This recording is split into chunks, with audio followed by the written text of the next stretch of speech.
આગળ વધીએ રાજકોટની વાત કરીએ। રાજકોટના મવડી વિસ્તારમાં બાળક કાર નીચે કચડાયો હોવાની ઘટના સામે આવી છે। કારને રિવર્સ લેતા બાળક કચડાયો। બાળકનું ઘટના સ્થળે મોત નિપજ્યું છે। એરપોર્ટના ચોકીદારનો પુત્ર પાર્કિંગમાં રમતો હતો તે સમયે આ બની ઘટના। પોલીસે સમગ્ર મામલે તપાસ હાથ ધરી છે। તો આપને જણાવી દઈએ કઈ રીતે બાળકને ખુલ્લામાં છૂટું મૂકવું ભારે પડી શકે છે, કેમ કે ગાડીઓની ભરમાર અને તેમાં પણ ગાડી ચલાવતા લોકો વચ્ચે આવતા હર્ડલ્સ પર કોઈ ધ્યાન નથી રાખતા।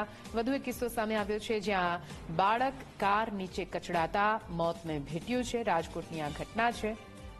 ગાડી રિવર્સ લઈ રહ્યા હતા તે દરમિયાન બાળક કાર નીચે આવી ગયું। મવડીમાં રહેતા આપણે હિમાંશુ રેસિડેન્શિયલમાં નીચે પાર્કિંગમાં ચોકીદારી કરે છે પાપા એના, અને મમ્મી ઉપર ઘરકામને સાફ સફાઈ કામ કરે છે। સવારે 9:30 વાગે આસપાસ છોકરો નીચે પાર્કિંગમાં રમતો હતો। અચાનક તે કાર ચાલકે ગાડી ચાલુ કરીને ગાડી છોકરા ઉપર ચડાવી દીધી।